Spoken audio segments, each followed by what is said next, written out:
ఏ చేతులతోనైతే విద్యార్థి నిరుద్యోగ జంగ్ సైరన్ కార్యక్రమాన్ని మోగించినమో ఆ కార్యక్రమంలో మీరందరూ అండగా నిలబడి ఆ రోజు నేను తీసుకున్న కార్యక్రమంలో వేలాది మంది పాల్గొన్నప్పుడు నేను ఆ విద్యార్థులకు ఒక మాట చెప్పిన, మీకు ఉద్యోగాలు రావాలి అని అంటే ముఖ్యమంత్రి కుర్చీలో మంత్రుల కుర్చీలో ఉన్న వాళ్ళ ఉద్యోగాలు ఊడాలి, అప్పుడే మీకు ఉద్యోగాలు వస్తాయని ఆనాడు చెప్పడం జరిగింది.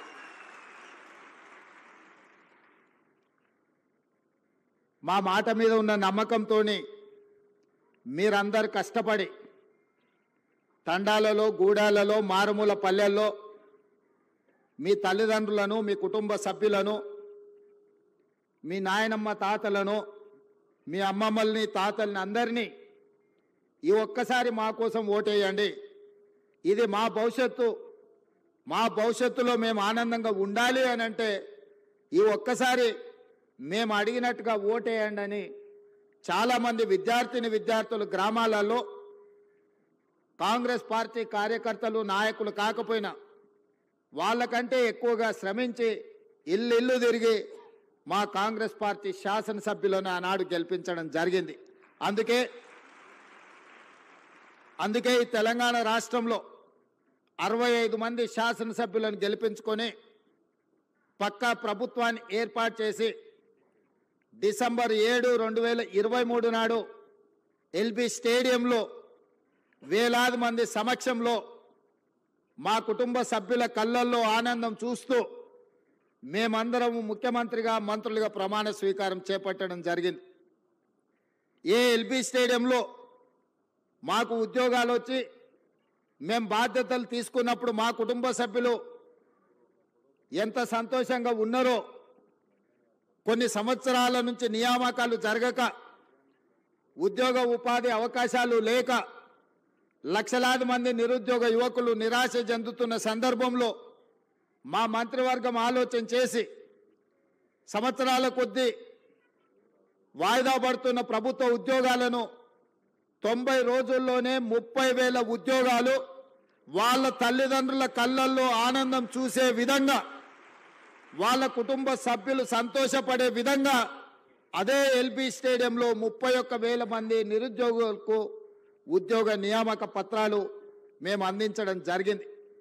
అదే కాకుండా ఈనాడు పండుగ ముందు చాలామంది అన్నారు, పండుగ వస్తుంది, తెలంగాణలో పెద్ద పండుగ, అందరు పండుగ కార్యక్రమాలలో బిజీగా ఉంటారు, ఈ నియామక కార్యక్రమాలు ఇప్పుడు పండుగ ముందు చేపడితే వస్తారో రారో, పండుగ అయినాక చేపడదామని నాకు సూచన చేశారు. నేనన్నా, ఈ తెలంగాణకు అత్యంత పెద్ద పండుగ దసరా పండుగ, ప్రతి కుటుంబంలో సంతోషం చూడాలి, వాళ్ళ నియామక పత్రాలు అందించి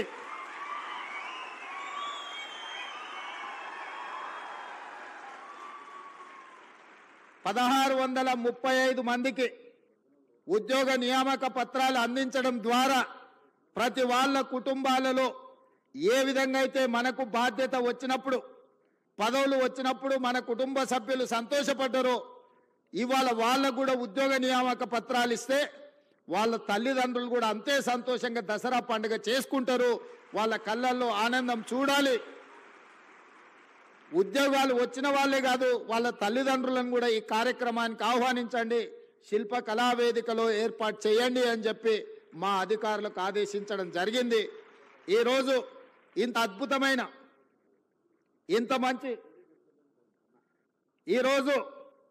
ఇంత మంచి కార్యక్రమం, నేను చాలా సభలు సమావేశాలు మీకు తెలుసు వెళ్తుంటాను, ఆ సభలలో సమావేశాలలో సంతోషంతో కొట్టే చప్పట్లు లేకపోతే కూలీకి వచ్చిన వాళ్ళు కొట్టే చప్పట్లకు తేడా నేను గుర్తిస్తా. ఇవాళ మీరు కొడుతున్న చప్పట్ల వెనుక మీ సంతోషం, మీ కుటుంబ సభ్యుల యొక్క ఆనందం కొట్టొచ్చిన కనిపిస్తుంది. ఎందుకంటే ఏళ్ల కొద్దీ నిరీక్షించే మీ కళ ఈరోజు సాకారం కాబోతుంది. ఈ కళ సాకారం కాబోతున్న వేళ మీ ఆనందాన్ని చప్పట్ల ద్వారా వ్యక్తపరుస్తుందన్న సంగతి ఈ వేదిక మీద ఉన్న నాకు స్పష్టంగా అనిపిస్తుంది. మిత్రులారా, మీ అందరికీ నా సూచన ఒక్కటే, ఈ తెలంగాణ రాష్ట్రం ఆషామాషిగా రాలే. ఈ తెలంగాణ రాష్ట్రం మీలాంటి వేలాది లక్షలాది మంది విద్యార్థిని నిరుద్యోగ యువకులు ఉద్యమాలు చేసి వందలాది మంది పిల్లలు ఆత్మ బలిదానాలు చేసుకుంటే రాష్ట్రాన్ని తెచ్చుకున్నాం. ఆ రాష్ట్ర సాధనలో ఇంధనంగా పనిచేసిందే నిరుద్యోగ సమస్య. తెలంగాణ వెనుకబాటుతనం, తెలంగాణను వెనుక వేయబడ్డది. తెలంగాణ పునర్నిర్మాణంలో తెలంగాణ బిడ్డలు భాగస్వాములు కావాలన్న ఆలోచనతోటి లక్షలాది మంది విద్యార్థులు యూనివర్సిటీలు వదిలి ఉద్యమ బాట పట్టి తెలంగాణ రాష్ట్రాన్ని సాధించుకున్నాం. ఆ సాధించుకున్న తెలంగాణ రాష్ట్రంలో ఈరోజు తెలంగాణ భవిష్యత్తును తీర్చిదిద్దడానికి మీరందరూ ఈరోజు ప్రతిన చేయబోతున్నారు. ఈ తెలంగాణ నిర్మాణంలో మీరు భాగస్వాములు కాబోతున్నారు. ఇది బాధ్యత.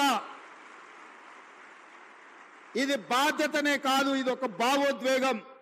నేను ప్రతి ఉద్యోగ నియామకాల సందర్భంగా నేను చెప్తున్నా, ఇది ఉద్యోగం కాదు, ఇది భావోద్వేగం. ఈ తెలంగాణ నిర్మాణంలో మనం భాగస్వాములం అవుతున్నాం. ఏ విధంగా అయితే ముఖ్యమంత్రి నాకు ఒక భావోద్వేగమో, ఏ విధంగా అయితే లక్షలాది మందికి రాని అవకాశం ఈరోజు నాకు ముఖ్యమంత్రి వచ్చిందో, ఈరోజు ఇంజనీర్లుగా మీకు కూడా లక్షలాది మంది విద్యార్థులు పోటీ పడితే మీరు ఎన్నికైనరు. మీ బాధ్యతను మీరు మరవద్దు. ఈ ఉద్యోగాన్ని ఉద్యోగంలాగా కాకుండా భావోద్వేగంగా భావించండి. ఈ తెలంగాణ నిర్మాణంలో మీరు భాగస్వాములు కాబోతున్నారు.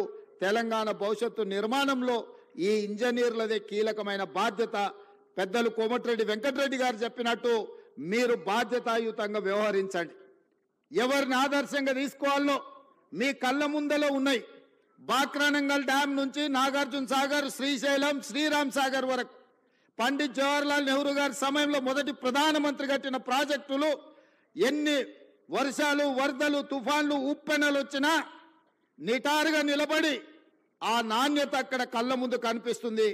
ఆ రోజు సాంకేతిక నైపుణ్యం లేదు, ఈ యంత్ర సామాగ్రి లేదు. మనుషులనే పెట్టి సంవత్సరాల కొద్దీ అక్కడ క్యాంపులేసి అక్కడ కూర్చొని నిర్మాణం చేసి ఇవాళ ఈ తెలంగాణను నిర్మించడం జరిగింది.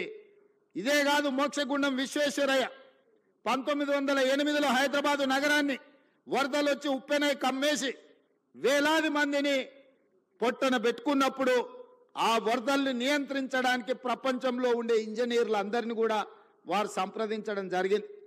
అందులో మోక్షగుండం విశ్వేశ్వరయ్యను వారు నియమిస్తే వారు ఈరోజు నిర్మించిన man made wonders Osman Sagar, Himayat Sagar, మనం ముద్దుగా పిలుచుకునే గండిపేట నుంచి మొదలు పెడితే పురాణపూర్ బ్రిడ్జ్ల వరకు ఈరోజు హైదరాబాదు నగరంలో ఆనాడు ఈ వరదల్ని, అనంతగిరి కొండల్లో నుంచి వచ్చే వరదల్ని నియంత్రించడం ద్వారా, నిలువరించడం ద్వారా గండిపేట, ఉస్మాన్ సాగర్లను నిర్మించి ఖాళీ నీళ్ల కోసమే కాదు వాటిని తాగునీటి వనరులుగా మార్చి లక్షలాది మంది హైదరాబాద్ ప్రజలకు దాహార్తిని తీర్చడానికి మోక్షగుండం విశ్వేశ్వరయ్య నిర్మించిండు. వారు ఇంజనీర్ కాబట్టే, క్వాలిటీ కలిగిన ఇంజనీర్ కాబట్టే అలాంటి గొప్ప మ్యాన్ మేడ్ వండర్స్ ను, అద్భుతాలను నిర్మించి మనకిచ్చాడు.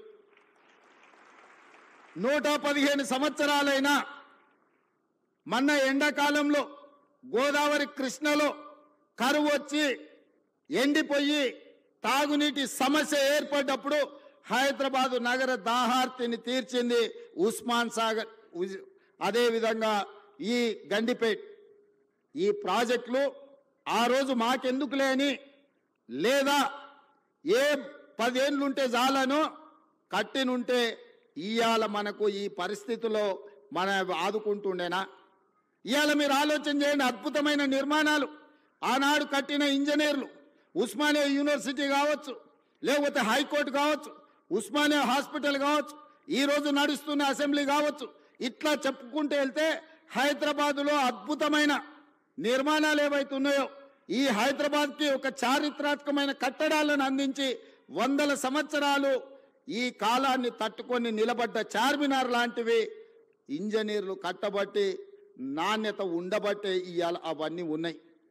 మీరు చార్మినార్ నుంచి ఉస్మానియా యూనివర్సిటీ వరకు కట్టిన ఇంజనీర్లను ఆదర్శం తీసుకుంటారా?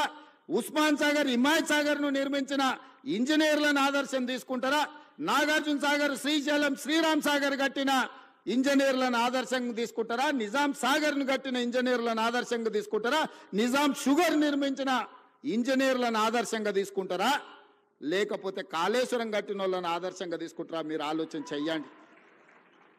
ఈ ప్రభుత్వం వచ్చినాక గత 10 ఏళ్లలో నిర్మించినవి ఏవైనా సరే ఎక్కడికైనా వెళ్దాం. ఇవాళ మాటలు మాట్లాడుతున్న మంత్రులకు నేను సూటిగా సవాలు విసురుతున్నా. మీరు కట్టిన డబుల్ బెడ్రూమ్ ఇండ్ల దగ్గరికి పోదామా, మీరు వేసిన రోడ్ల దగ్గరికి పోదామా, మీరు నిర్మించిన అమరవీరుల స్తూపం దగ్గరికి వెళ్దామా, ఈరోజు మేము కూర్చుంటున్న సచివాలయానికి మీరు వస్తారా, లేకపోతే 1,00,000 కోట్లు ఇప్పటికే కాంట్రాక్టర్లకు బిల్లులు చెల్లించిన కాళేశ్వరం, మేడిగడ్డ, సుందిల్ల, అన్నారం బ్యారేజ్ల దగ్గరికి వెళ్దామా? మీరే కడితిరి, మీరే మింగుతిరి, మీరు ఉండగానే కూలిపాయి. ఇప్పటికీ డిపిఆర్ లేదు, డీటెయిల్ ప్రాజెక్ట్ రిపోర్ట్ లేకుండా ఒక చిన్న గుడిసేసుకున్నా. ఇవాళ రేపు మనం ఒక మేస్త్రిని పిలిచి, అయ్యా 2 అర్రల గుడిసే వేయదలుచుకున్నా కట్టెలు ఎంత పడుతుంది, సొప్పు ఎంత పడుతుంది, ఒకవేళ స్లాబ్ వేయదలుచుకుంటే సిమెంట్ ఎంత పడుతుంది, స్టీల్ ఎంత పడుతుంది, కంకర ఎంత పడుతుంది, ఖర్చు ఎంత అవుతుందని మనం అంచనా వేసుకుంటాం. ఒక్క అర్ర ఇల్లు కట్టుకోవాలన్నా, చిన్న పాండప పెట్టుకోవాలన్నా ఒక ప్రాజెక్టు రిపోర్ట్ తీసుకుంటాం మనం. అవునా? 1,50,000 కోట్ల అంచనాలు, 38,000 కోట్ల రూపాయల అంచనా ఉన్న ప్రాణహిత చేవెళ్ళ పేరు మారి కాళేశ్వరమై రీడిజైనింగ్ పేరు మీద 1,50,000 కోట్లకు అంచనాలు పెంచి ఇయాలటికి 1,00,000 కోట్లు చెల్లించిండ్రు. 3వ టీఎంసీకి ఇంకా పనులు పూర్తి కాలేదు. ఇంకా రిజర్వాయర్ల విషయంలో కొండపోచమ్మ మల్లన్న సాగర్ గురించి ఈరోజు వాళ్ళు మాట్లాడుతున్నారు. మల్లన్న సాగర్లో ఈరోజు నిపుణులు చెప్తున్నారు, జియోలాజికల్ సర్వే ఆఫ్ ఇండియా వాళ్ళు, అది ఎక్కడైతే నిర్మించిందో భూమిలో వర్టికల్ ఒక చీలిక ఉన్నది. 50 టీఎంసీల నీళ్లు నింపిన రోజు అది కుంగిపోయి భూకంపం వచ్చి ఊర్లే తుడిచిపెట్టకపోతాయని చెప్పి వాళ్ళ సాంకేతిక నిపుణులు నివేదిక ఇచ్చారు. గత ప్రభుత్వం ఏ రోజు కూడా 15 టీఎంసీల కంటే ఎక్కువ నీళ్లు నింపలేదు. అట్లాంటి ప్రాజెక్టు మీద 1,00,000 కోట్లు ఖర్చు పెట్టి ఇవాళ కాళేశ్వరం కట్టినామని చెప్పి మాట్లాడుతున్నారు. నేను ఒకటే అడుగుతున్నా, ఈరోజు జరిగిన ప్రాజెక్టులో జరిగిన కమిషను ఈరోజు సాంకేతిక నైపుణ్యం మీద కొంతమేరకే విచారణ చేస్తుంది. బెస్ట్ సాంకేతిక నిపుణులను నియమిద్దాం. మీరు ఎక్కడ కట్టినరు, ఎట్లా కట్టినరు, దీని వెనకాల ఉన్న మర్మం ఏందో ఆలోచన చేద్దాం. ఈ గత 10 ఏళ్లలో జరిగిన నిర్మాణాలు మీరు ఏదైనా తీసుకోండి, మీ ఊర్లో కట్టిన చెక్ డ్యాములు తీసుకోండి, మీ ఊర్లో వేసిన రోడ్లను తీసుకోండి, మీ పల్లెల్లో కట్టిన డబుల్ బెడ్రూమ్ ఇళ్లను తీసుకోండి, లేకపోతే చిన్న చిన్న గ్రామ పంచాయతీ కార్యాలయాలు నిర్మిస్తే కూడా గత 10 ఏళ్లలో ఏం పనులు చేసిరో మీరు ఒక్కసారి చూడండి. నేను ఎందుకు ఈ మాట చెప్తున్నా అంటే 100 సంవత్సరాల అనుభవం ఒక్క పక్కన ఉంటే 10 సంవత్సరాల దుర్మార్గమైన ఇంకొక అనుభవం ఇంకొక పక్కన ఉంది. అందుకే ఈరోజు మీరు ఆలోచన చేయండి. ఒక పెద్ద మనిషి, ఒక అధికారి నాకు చెప్పిండు, సార్ రాజకీయాలలో ప్రభుత్వ ఉద్యోగాలలో 3 దిశలు ఉంటాయని. 3 దశలు ఏంటి అంటే, చేరినప్పుడేమో గరం ఉంటారంట, కొంత దూరం పోయినాక నరం అవుతారంట, చివరికి వచ్చేవరకల్లా బేసరం అవుతారంట. దయచేసి చేరినప్పుడు ఏ గరంతో ఉన్నారో మీరు ఉద్యోగ పదవీ విరమణ చేసే వరకు అదే గరంతో ఉండండి, తెలంగాణను నిర్మించండి. ఏ సూక్తి అయితే ఉన్నదో మొదట్లో గరం, తర్వాత నరం, మూడోసారికి వచ్చేవరకల్లా బేసరం అనే ఏదైతే ఉందో నానుడి, ఈ నానుడి నాకు మీకు మాత్రం ఎట్టి పరిస్థితుల్లో వర్తించకుండా ఉండాలి. మనం ప్రజలు అత్యంత విశ్వాసంతో మనకు అవకాశం ఇచ్చిండ్రు, ఆ విశ్వాసాన్ని నిలబెట్టుకోవాల్సిన బాధ్యత మన అందరి మీద ఉన్నది. ఇవాళ నేను ముఖ్యంగా 1-2 విషయాలు గుర్తు చేయదలుచుకున్నా, మీరు ఆలోచన చేయండి. గతంలో ఎన్నికలు జరిగినాయి. 2019 ఎన్నికల తర్వాత ఫలితాలు ప్రజలు పార్లమెంట్లో ఇచ్చిండ్రు. వినోద్ కుమార్ గారిని ఓడించారు, కల్వకుంట్ల కవిత గారిని ఓడించారు. 6 నెలలు తిరిగే లోపల ఒకరికి ఎమ్మెల్సీ ఇచ్చిండ్రు, ఒకరికి ప్లానింగ్ కమిషన్ వైస్ చైర్మన్ ఇచ్చిండ్రు. వాళ్ళ కుటుంబ సభ్యులకు ఉద్యోగం పోతే ప్రజలు తిరస్కరిస్తే, ప్రజలు తిరస్కరించింది కాబట్టి పక్కన పెట్టాలన్న ఆలోచన చేయకుండా ఎంబడే వాళ్ళ కుటుంబ సభ్యులకు నియామక పత్రాలు ఇచ్చింది. కానీ 2017లో నోటిఫికేషన్ ఇచ్చిన మీ ప్రిన్సిపల్స్ని ఎందుకు నియామకం చేయలేదు? 2017లో నోటిఫికేషన్ ఇచ్చిన ఫిజికల్ ఎడ్యుకేషన్ టీచర్స్ని ఎందుకు నియామకం చేయలేదు? తన కుటుంబానికి ఒక నీతి, మన కుటుంబాలకు ఇంకొక నీత. ఇదే ఆ కుటుంబం నీతి. ఇంతకంటే ఉదాహరణగా నేను చెప్పాల్సిన అవసరం లేదు. ప్రతివాడు ముసుగు తొడుక్కుంటాడు, కానీ ఓ సందర్భంలో ముసుగు తీస్తారు. లాలూ ప్రసాద్ గారు ఓ ఉపన్యాసంలో చెప్పిండు, ఊర్లో రజకుడి గాడిద మీద ఒక దుప్పటి, రాముల వారి బొమ్మ ఉన్న దుప్పటి ఉండేదంట, ఎప్పుడో మూటలు మోసే గాడిద. అది ఊర్లో ఎవరు చేనులో మేయడానికి పోయినా అక్కడ ఆ చేను వాళ్ళు కొట్టకపోను చూడంగానే దండం పెట్టేదని. గాడిద ఏమనుకున్నదంటే నాకు ఇంత గౌరవం ఉంది, ఈ మొత్తం ఏ గడ్డి అయినా మేయొచ్చు అని ఊరి మీద పడి తింటా ఉన్నది. ఓ రోజు ముళ్ళ చెట్ల నుంచి పోతుంటే ఆ పైన వేసిన బొంత మీద ఉన్న రాముడి బొమ్మ ఉన్న బొంత ఆ చెట్టుకు తగిలి అది బయటికి పోయింది. గాడిద చేనులకు పోయి మెయ్యంగానే దుడ్డు కర్ర తీసుకొని కొడితే నడ్డి ఇరిగింది. ఎందుకు చెప్తున్నా అంటే ఆయనకు కూడా తెలంగాణ ఉద్యమం అనే ఒక ముసుగు, రక్షణ కవచం కొంతకాలం ఉన్నది.